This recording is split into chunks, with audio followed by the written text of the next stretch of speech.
Okay, we're going to talk about positive ANAs and what to do them, and when you get one of your children and check an ANA and find out it's positive, what should I do? And particularly in the setting when there's no joint swelling.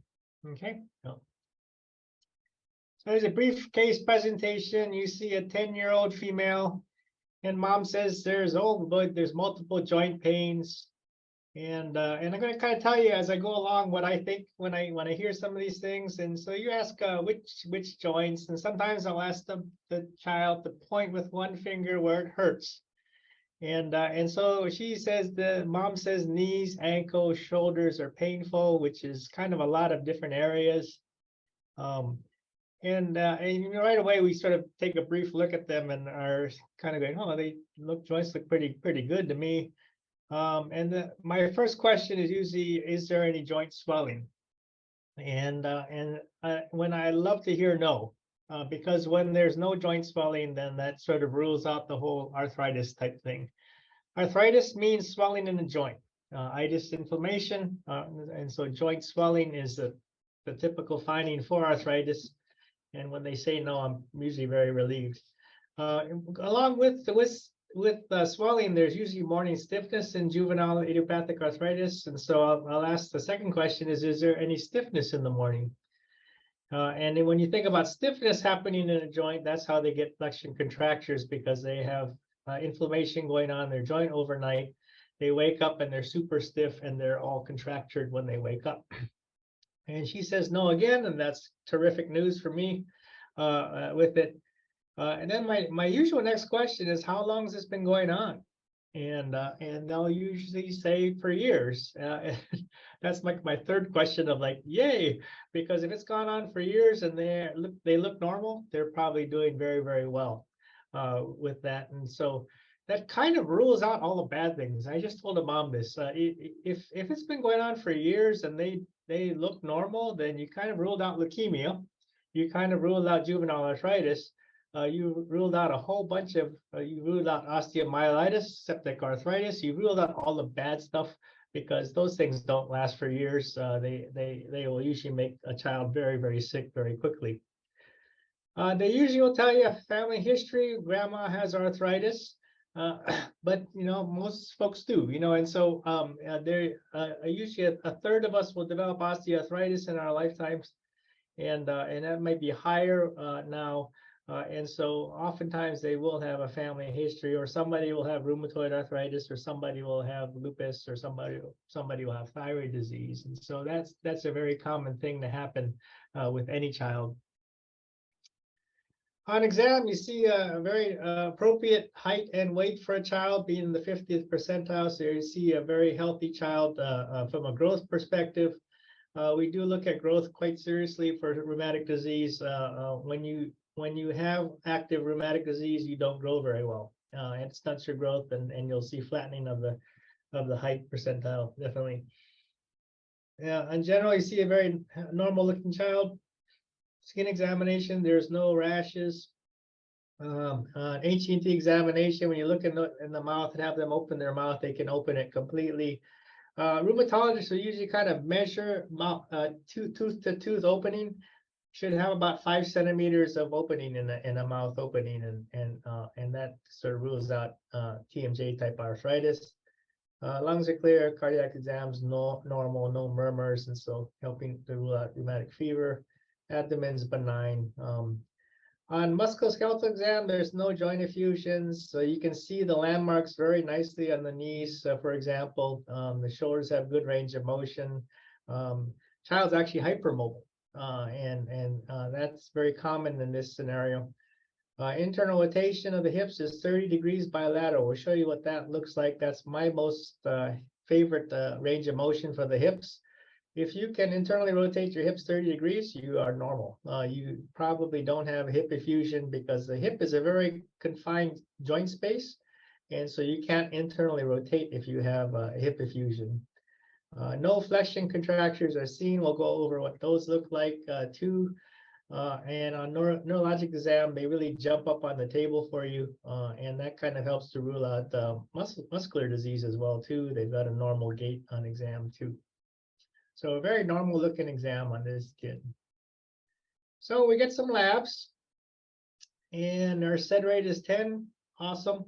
Right, this is like the fifth best thing of this scenario. We've got a normal SED rate, so unlikely there's an inflammatory cause for the disease.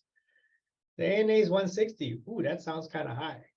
Well, actually, it's not very high because they actually go by they do titers by doubling it. And so they start at 40. So it's 40, 80, 160. So it's only 2 titers above normal. Most arthritis kids are in the 640 kind of range. Most lupus kids are over 2,000. There's a lot of ANA in those kids. And so this titer is pretty on the low side. Nice normal hemoglobin, nice normal platelet count. White count's normal too. So CBC looks good. And you go on to what should I do now? So you can kind of think of your own answers for this, but A, tell mom child has juvenile idiopathic arthritis. B, reassure the mom. There's no signs of systemic inflammation. The child's growing normally. That things look good. C, send a nephrology for lupus evaluation. D, do x-rays of all the joints that have had pain. E, send to pediatric orthopedics. I've seen all these answers for some of these kids because folks are trying to figure out what's going on with them, and they're not bad answers actually. But for me, the best answer is probably reassure mom that the child's growing normally and there's no signs of systemic inflammation. But there are a couple things we can help with besides this. But we're going to go over what each of these illnesses looks like in more detail. This is a study we did a few years back. Over 6 years, we looked at unduplicated patients, so about 1,000 patients in that time frame. And here's what we came out with the prevalence of different diseases here in Hawaii. You can see back then we called it JRA. It's now called juvenile idiopathic arthritis, and all the different types. We had 118 patients with that. Acute rheumatic fever, we had 76, and then systemic lupus, we had 59 patients in that 6-year time frame. So if you did a point prevalence, you're about 0.04% for juvenile idiopathic arthritis and about 0.02% for lupus. And so they're less than 1% of the population. Now, what happens if we look at ANAs? And if we estimate the number of children with a positive ANA test, there would be 42,000. And so there's far more kids with a positive ANA that have no disease. And this is that 14% is actually taken from a national study. They look at the database of patients, and though that 14% were normal but had a positive ANA. So it's far more common to have an ANA test than it is to have these 2 rheumatic diseases. And so again, we mentioned that if your child has joint swelling, that's arthritis. And so you can see in this picture, a very abnormal looking right knee. In fact, the child is a toddler, so has to externally rotate out that hip to walk well. You can think of a toddler having not the stablest gait, and when you put a very swollen, stiff joint on that side, they actually externally rotate out that hip to get better gait with it. You can see what a flexion contracture looks like. That knee doesn't actually extend further than that. So that's one thing we've got to work on from a physical therapy standpoint, but also a treatment standpoint. We want to get that kiddo on NSAIDs and probably methotrexate or Humira nowadays too, and one of the biologics to help get the inflammation out of that joint before the contracture gets too bad and they have a persistent limp after that. Is juvenile idiopathic arthritis a modern illness? No, it's not. They've seen skeletal changes in children from 900 to 1050 AD. Definitely not a new disease. Back in 1535, Fayer described children having stiffness of the limbs. 1897, Sir Frederick Still actually recognized that children could get high fevers, rash, and large lymph nodes and splenomegaly associated with polyarthritis. You see a picture of a child here with a big liver, big spleen, and very contractured joints, very stiff and swollen joints. And systemic disease is the worst arthritis that we see. Sir Frederick Still recognized that children could get arthritis, and he kind of mashed all of them together in his first paper, but recognized that children could get very severe autoimmune disease of the joints. One of the most confusing things about the different types is oligoarticular, JIA. Oligoarticular used to be called posse-articular. I kind of prefer posse because posse means few joints. But if you think of oligo, like oligonucleotides, those are short DNA or RNA molecules that they'll have 4 or fewer joints involved with the juvenile arthritis. And these kiddos get a higher risk of eye disease on top of it. And some people wonder, why do you get joints and eyes? Well, they both have their own fluid systems. Inflammatory proteins can get stuck in both. And thus they get inflammation of both. And interestingly enough, our biologics and our medications work for both too. So we're getting more and more consults for uveitis patients, just straight uveitis for biologics to help manage the biologics from our ophthalmology colleagues. Here's another child, very similar to the other child. You can see kind of externally rotates out that right hip. It's got right knee swelling, almost like identical stance to it. And that's kind of how they present. I love this picture because they're not very sick. They kind of limp into your office kind of thing, but they're still have their toys with them and whatnot. And they don't look like they have a septic joint or anything like, or osteomyelitis. They do limp, but they get around. They're just stiff in the morning. And the length of the stiffness in the morning also tells me how bad it is and how much treatment we might need, and also how our treatment is going with these kids, because we want to get that morning stiffness less than a half an hour if we can. Over time, they get calf atrophy. And here's a great picture showing the big swollen right ankle, looking from the back, and the atrophy that occurs because of that arthritis. You can almost imagine that ankle's involved, as well as possibly even the tendon, the Achilles tendon can get inflamed where it meets the bone. That's called an enthesitis or inflammation of enthesis. And they get pretty significant calf atrophy. So the residents kind of know. I look at patients, have them turn around, look at their joints and their legs that way to see, looking for atrophy, looking for Achilles tendon involvement too. Here's my little interesting point. I've diagnosed enthesitis-related JIA a few times on just by inspection. It's used to call it ankylosing spondylitis. And so if you get a teenager with a swollen knee and a swollen Achilles, they probably have B27 related disease. We just saw a kiddo about a month ago and did the same thing and was able to diagnose that he probably did have B27, which he did, and get him started on therapy, mainly by examination, and then getting confirmatory labs. When you've got involvement on one side, like this kid, again, very similar kind of stance to the other kids. And this kid, we're looking at landmarks. And so, you can see, well, these dimples look different. And so I look for the patella, which floats, and it looks very different from in this picture. You can see the flexion contracture here. You can see this ankle looks different as well, too. So it's really just looking carefully from side to side and seeing things.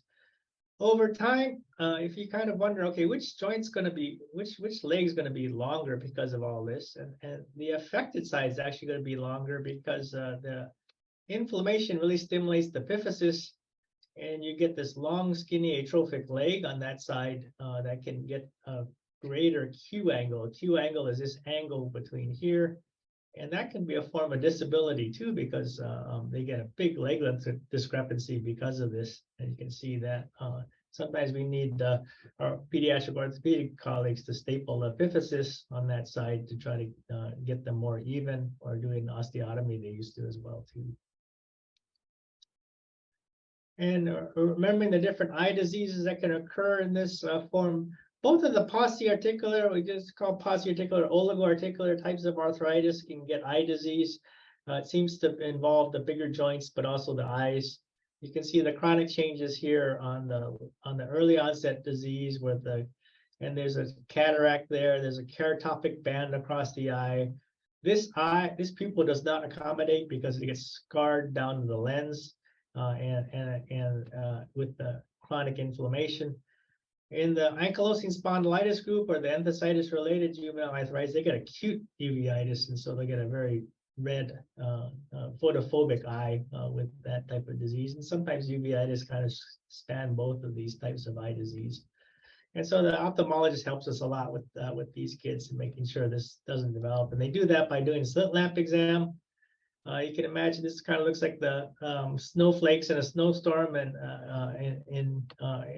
on the mainland, but you can see all the inflammatory cells on a slit lamp examination, and that's what they're looking for to diagnose early uveitis in these kids, as well as some of the kids that develop it idiopathically.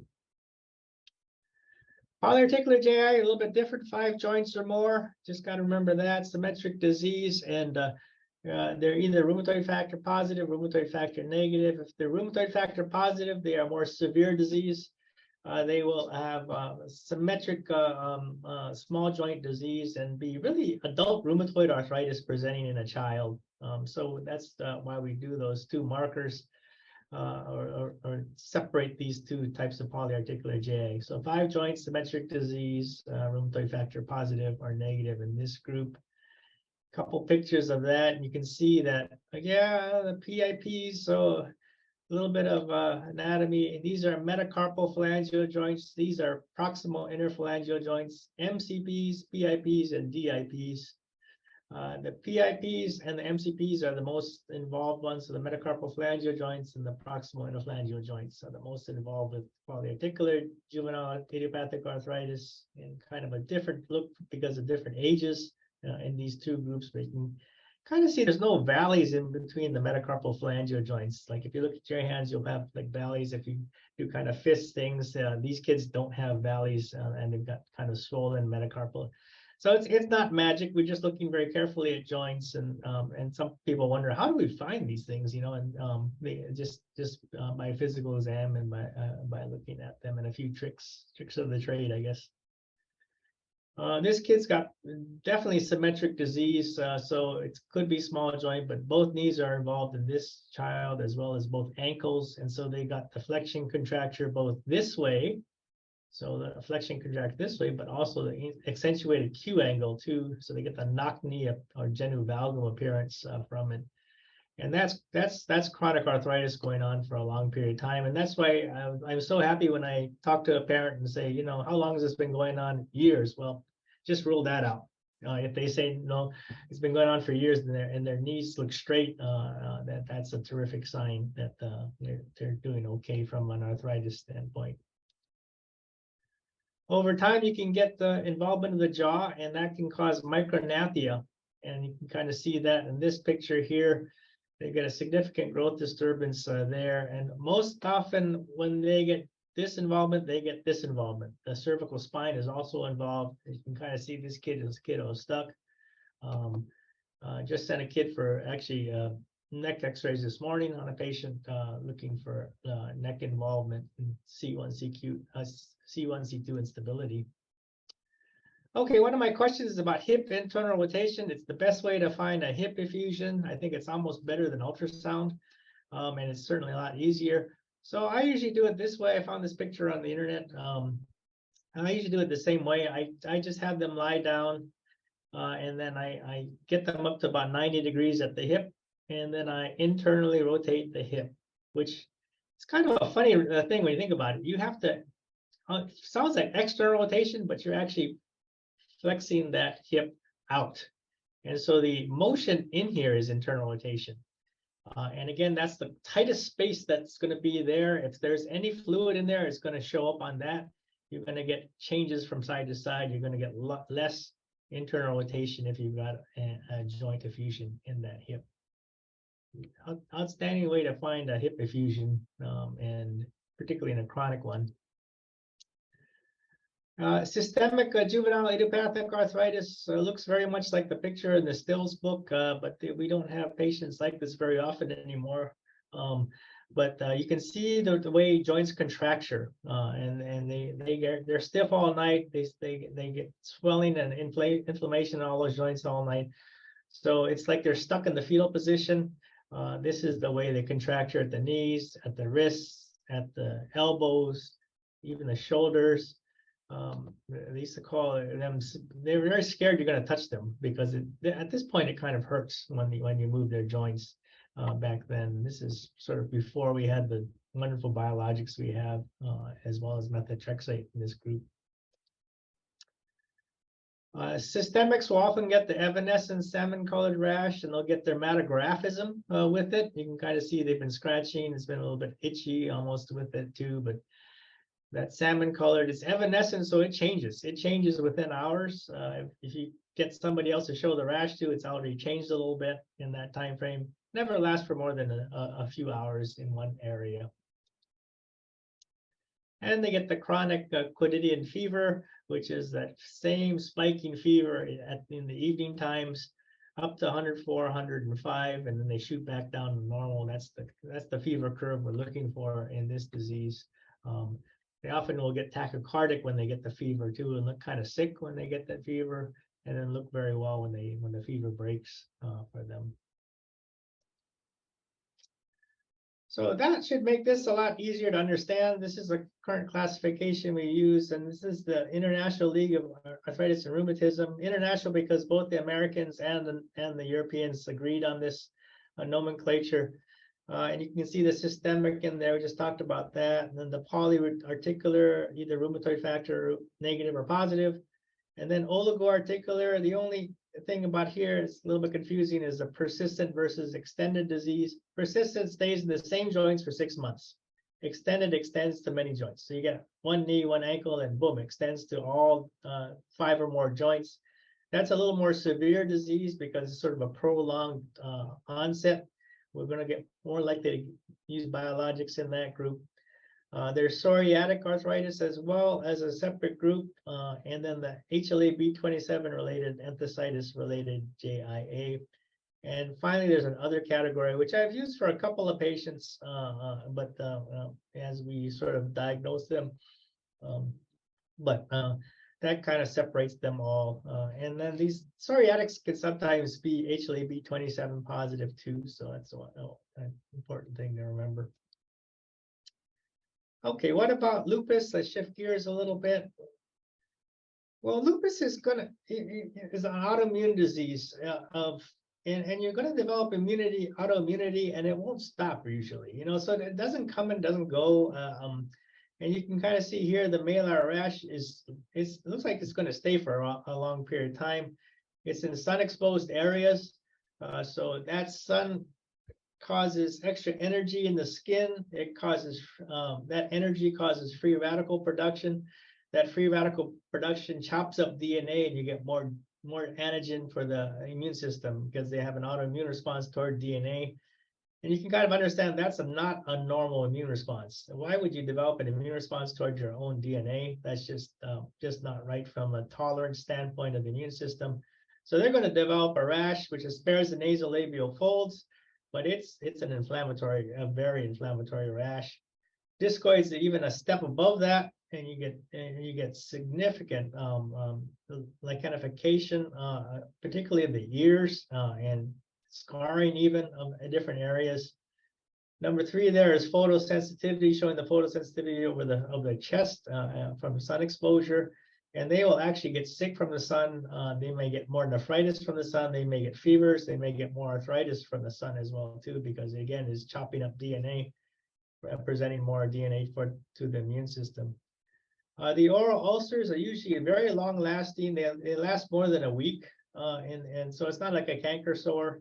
They're actually developing significant oral inflammation with ulceration too. So these aren't very subtle. I do like to look at the palate because the hard palate gets inflamed in lupus, and just about the only thing disease-wise in the disease kingdom that will cause palatal vasculitis or inflammation is palatal vasculitis. You can see this in Wegener's too, but usually Wegener's, they might actually develop a hole actually from the ulceration. So they'll be a little worse in Wegener's. But a good place to look when you're looking in the throat, to take a gander up at the palate as well too, if you're trying to evaluate someone for possible lupus. Here's another example of the malar rash that occurs. It spares the eyes, and As far as the nasolabial folds, you can kind of see this patient had even lip involvement from the sun involvement. It's very significant lupus in this patient. That's pretty classic malar rash, but pretty involved too with this patient. I mentioned Raynaud's phenomena here because I've gotten a few more consults here. I don't know if it's COVID related or COVID vaccination related, but true Raynaud's phenomenon, they get number one, they get the ischemic phase first. And so the blood, you can imagine the blood vessels getting constricted, you get ischemia, that hemoglobin turns blue because of deoxygenation, so you get the blue phase. Then they warm up and you get a very red phase from that. So it's not really red, white, and blue, it's white, blue, and red. But that's true Raynaud's phenomenon. You can diagnose that just from history in these patients as well too. I'm going to mention that, but here's the current criteria we use for lupus, the EULAR ACR criteria, which is the most recent. But you don't see Raynaud's in there because it's Raynaud's can happen in normal patients as well. But you do see a lot of things you don't see in normal kids. You're going to see leukopenia, thrombocytopenia, and autoimmune hemolysis. You may see CNS changes, psychosis, and delirium. You get the mouth ulcers, the malar rash, serosal inflammation, pleural or pericardial effusion, musculoskeletal, the renal disease, and then the antibody tests. You can either see phospholipid antibodies or double-stranded DNA. We mentioned DNA before. There's also an antibody called Smith, named after the first patient who developed it, and complement, and low complement as well too. So this criteria, you need a score of 10. I like this criteria now because if you get a score over 20, that means more severe lupus. And we should probably move on to mycophenolate or even cytoxan now, cyclophosphamide for some of these patients if they've got severe disease at onset. And so we've had a bunch of severe lupus patients currently. We've got a few on cyclophosphamide or cytoxan as well. So it's been busy. Don't know if that's related to the pandemic as well too. So they're very specific criteria for lupus, but these are all things out of the ordinary that you should get. I should tell moms that too. If I evaluate someone for an AA positivity, just call me if there's something out of the usual childhood illnesses that may explain this. But these are all very specific signs and symptoms of lupus. Okay. So a little bit about the ANA testing. I mentioned that the tech will dilute it in halves. It's easier to do that way. And so they'll have these many well plates and they'll put in this patient's sera, and you have to dilute it at least to 1 to 40, otherwise it sticks to everything. And so they'll dilute it by 2s after that. And then they'll wash that plate with buffer, and then they'll add a rabbit anti-human IgG. This is IgG toward human IgG, and that's bound to a green fluorescent marker. And then the tech will look at it, and we'll see this thing. And so you can kind of see in this example, there's some of the nuclei are totally green, some are speckled, some are homogeneous. And so we don't make much of those anymore because we've got the other autoantibody tests. But sometimes you'll see them mention that it's homogeneous, it might be speckled, it might be rim. And so you can kind of see in one picture, there's a bunch of different examples of that. So it's not very specific anymore for that. I kind of will say 1 to 80 to 1 to 320 is my false positive range, or that 14% normal population with the positive ANA. And then this group, the lupus kids are definitely over the thousands usually. And then the JIA kids are usually in the 320 to 640 range as well too. So kind of gives you an idea of what the titers are like. Most of our lupus patients are greater than 2560. So if you dilute their sera 2,560 times, they still have ANA positivity. So they've got a lot of antibody toward nucleuses. So their B cells are putting out 15 times the immunoglobulin we are, because it's a non-specific reaction or development of hypergam. What you can do if you really suspect that your kiddo might have lupus, you can actually ask the lab to do an ANA rheumatoid factor reflex panel. In this instance, if the ANA is positive, they will do the rest of the autoantibodies for you. And so they'll do antibody toward double-stranded DNA, toward that SM antibody, SM/RNP, SSA, SRO, or SSB LA. Why do they do that? Why do they have the two different systems? Well, two different labs describe them, one in the cytoplasm, one in the nucleus. And so they're honoring both labs with that, SSA and Rho and SSB and LA. If you're taking the MOC and you see a question about neonatal lupus, which antibody is neonatal lupus associated with? Well, you should pick SSA or Rho. That's the most common antibody that causes neonatal lupus. Can cause thrombocytopenia in those patients, can cause a discoid rash in those babies too, and mom will typically have that antibody and transfer it over the placenta. You can see occasional patients with SSB antibody or LA. There are also the Sjogren's antibodies, and so we're seeing more patients with Sjogren's now present earlier in life too, and so they're having unusual presentations. Seems like the pandemic has increased that as well too. So a little bit of information about those autoantibodies. Okay, as we get toward the end here, I'm going to finish up so we can have questions, but what does this child have? Most commonly, I kind of mentioned that this child was hypermobile, and it's a 10-year-old, and here's the Basin score for benign hypermobility of childhood. You can see they're super hypermobile. You get the thumb all the way down there, you can get a finger all the way down there, you can get the elbow hyperextension, you get the knee hyperextension. And this is amazing when you have them do this, and they can actually be on all fours with their knees straight. And this is called benign hypermobility of childhood. What happens here is they tend to get hyperextension injuries during the day, and so or they might even crack their knuckles and cause them themselves. It feels better, but they're actually hyperextending, causing hyperextension injuries to themselves, and so it will hurt. There's actually books written by adults who have this because it's really hard to treat. And actually, I had one book from a physical therapist who had this, and you can kind of teach joint protection techniques from an occupational therapist sometimes if they're familiar with that.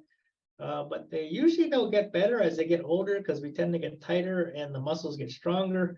We could probably do a little bit of resistance exercise too to try to make their muscles stronger, but you have to be careful about hyperextending them too. It's a very difficult thing to treat. So most commonly when I'm seeing a positive ANA patient with normal joints, I'm kind of finding that.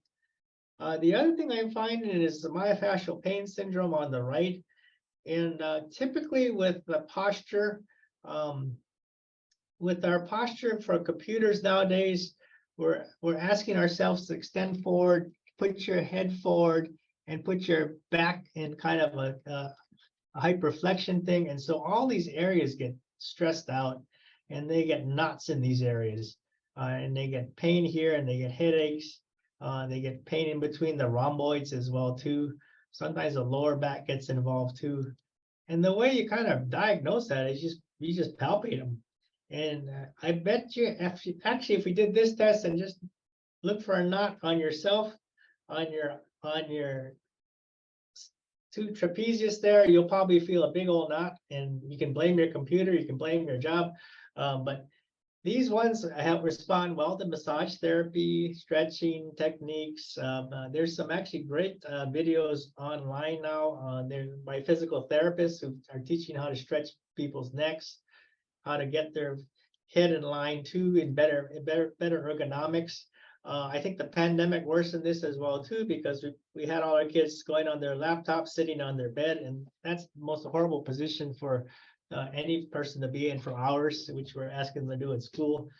So posture is a big thing that is involved with myofascial pain syndrome. So I've seen a lot of patients with that come through the clinic too as a possible cause of what's going on with this kiddo. Okay, we're about 12:42. Here's a couple articles if you're interested to look a little bit more into some of these things that I could find. Believe that's the last slide I have, and that's time for questions at 12:42. Yep, that was the last one. Okay, I'm going to stop sharing there. I'll go ahead and run the poll while we do questions. Thank you, Dr. Kurahara. Oh yeah, we had the questions. I forgot about those.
While you're finishing up your questions, feel free to drop, while you're finishing up your full questions, feel free to drop questions in the chart or unmute yourself and ask questions.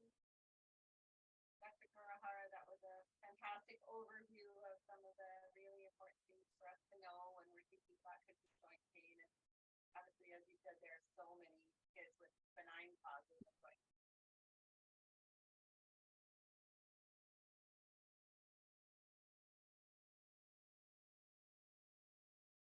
Summer, did you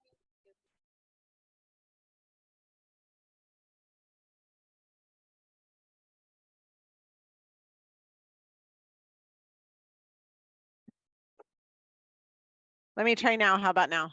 Oh, that's good. Yeah, I forgot that I had moved the microphone. Clearly, all the brain cells are not functioning today.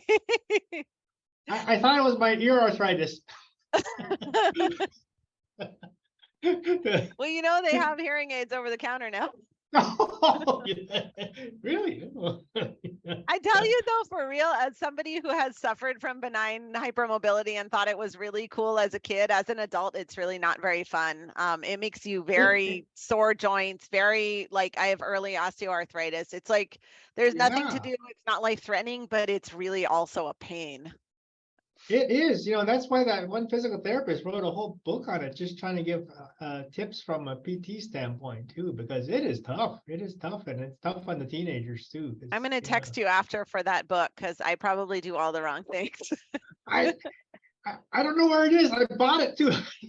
But I just meant for the title. I could get it from the library or something. Okay, I gotta look for it, but. In the three moves I've had, I think I lost it a little while ago, but I actually got the book because just to help patients out, that I lost it. But yeah, no, it's a very common. It's very common. Yeah. Yeah, we've had this conversation before, like in our long COVID talks. There's, it sort of goes along with that, like POTS-y kind of behavior too, like.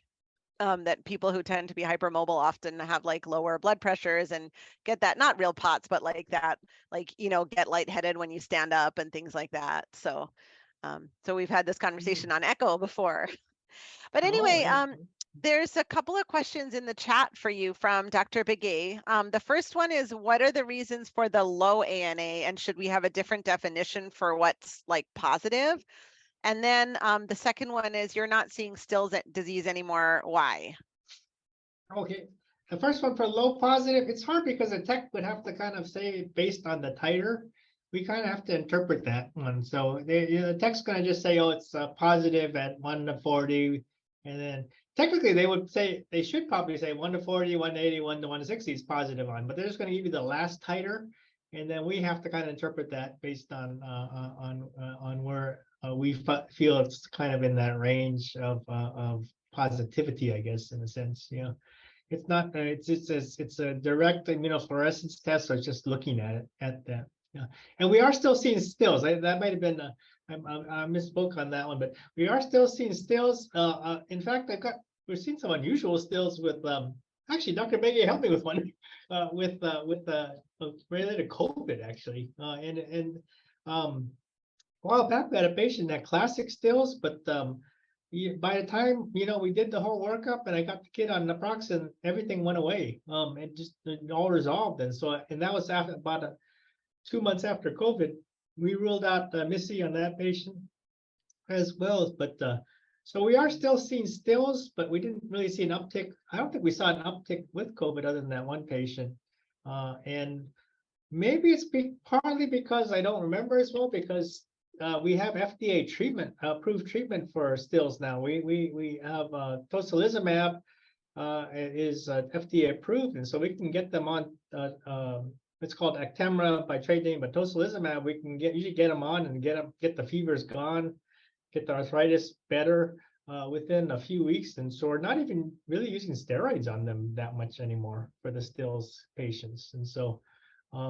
Which is really kind of nice, because before all we had was methotrexate, which kind of worked partially, and steroid, and then we try to wean them off, and then get cushnioid, and then we wean them too fast, and then we flare up, and they get fevers again. The tocilizumab is anti-IL-6, and it was really interesting because there's literature that supported that the fever is caused by IL-6 spikes. And so when anti-IL-6 came out from the Japanese, we started saying, hey, can we use it in America, kind of thing. And then it caught on, and then finally got FDA approved for Still's disease. And so so we're not seeing them as long and as tough a case as we used to see when we only had steroids and methotrexate that were partially effective. So it's been really nice to have some of these biologics. They really are amazing. Good questions, Madhu. Yeah. Other questions, folks? I'll have one maybe while we're waiting for anyone else to drop theirs in the chat. You showed the pictures of Raynaud's phenomenon and made the obviously super important point to remember that it's not a criterion for lupus, but can you describe a little bit, or do you have any pictures for what it looks like in darker skinned folks? Because a lot of our patients are not maybe necessarily like represented by that image. Yeah, that's a good question. No, I don't think I do. Yeah, that's a really good question. And I'm trying to think now. Yeah, the blanching part would look pretty similar, I think, as well. You may not see the cyanosis as well. Oh, you're muted again, Dave. Yeah, so you may not see the cyanosis, the blue phase as well, but the red phase you should see with warming up. You should see that because they'll get hyperemic, and they'll get more almost erythematous too. And the blanching sometimes is like not all the fingers, but only like 2 or 3 of them, and it's like a line of blanching, and you're like, whoa, okay, that's interesting. So I've been noticing that lately too. Okay. Any other questions, folks? This is your chance.